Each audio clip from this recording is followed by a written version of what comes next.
ಎಲ್ಲರಿಗೂ ನಮಸ್ತೆ. ಹೊಸ ವರ್ಷದ ಹಾಗೂ ಮಕರ ಸಂಕ್ರಾಂತಿ ಹಬ್ಬದ ಹಾರ್ದಿಕ ಶುಭಾಶಯಗಳು. ಹಾಗೆ ಕೂಡ ಇದೇ ಜನವರಿ 14-15ರಂದು ಶ್ರೀ ಕ್ಷೇತ್ರ ಸಿಗಂದೂರು ಜಾತ್ರಾ ಮಹೋತ್ಸವವಿದ್ದು ಸಮಸ್ತ ಭಕ್ತಾದಿಗಳು ಹೆಚ್ಚಿನ ಸಂಖ್ಯೆಯಲ್ಲಿ ಈ ಒಂದು ಜಾತ್ರಾ ಮಹೋತ್ಸವಕ್ಕೆ ಆಗಮಿಸಬೇಕು.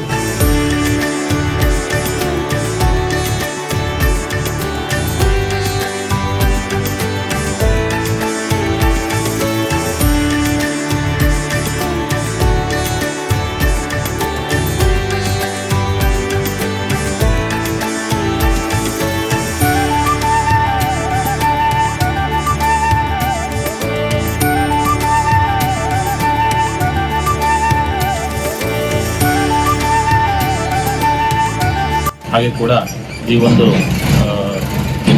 ಏನಿದೆ ಅದು ಲೋಕಾರ್ಪಣೆ ಆದ ನಂತರ ಮೊದಲ ಜಾತ್ರೆ ಸಿಗಂದೂರಲ್ಲಿ ಈ ಸರಿ ನಡೀತಾ ಇದೆ. ಹಾಗೆ ಕೂಡ ಈ ಭಾಗದಲ್ಲಿ ಹೊಸನಗರ ಈ ಭಾಗದಲ್ಲಿ ಈಗ ಅವಾಗ ರಸ್ತೆಯ ಒಂದು ಪ್ರಾಬ್ಲಮ್ ಇತ್ತು. ಏನಂದ್ರೆ ಎಲ್ಲ ಲಾಂಚ್ ಮೂಲಕ ಹೋಗಬೇಕಾಗಿತ್ತು, ಜನಗಳಿಗೆ ಒತ್ತಡ ತುಂಬಾ ಜಾಸ್ತಿ ಆಗ್ತಿತ್ತು.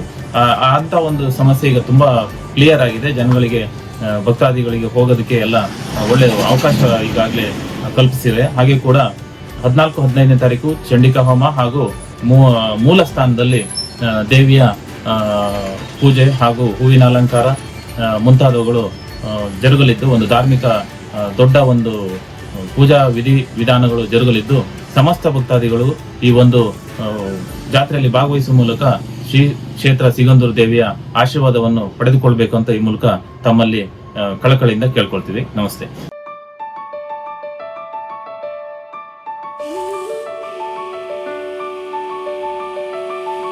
ಹಾಗೆ ಕೂಡ ಅವತ್ತು ಏನು 14 ಅಥವಾ 15ನೇ ತಾರೀಕಿನಂದು ನಮ್ಮ ಶ್ರೀ ನಾರಾಯಣಗುರು ಮಲೆನಾಡು ಸೌಹಾರ್ದ ಸಹಕಾರ ಸಂಘದ ಈ ಹೊಸ ವರ್ಷದ ಕ್ಯಾಲೆಂಡರ್ ಬಿಡುಗಡೆ ಕೂಡ ಇದ್ದು ಎಲ್ಲರೂ ಕೂಡ ಆ ಒಂದು ಕಾರ್ಯಕ್ರಮದಲ್ಲಿ ಭಾಗವಹಿಸಬೇಕು ಅಂತ ಹೇಳಿ ಈ ಮೂಲಕ ತಮ್ಮಲ್ಲಿ ಕಳಕಳಿಯಿಂದ ಕೇಳ್ಕೊಳ್ತಿದ್ವಿ. ಎಲ್ಲರಿಗೂ ನಮಸ್ಕಾರ.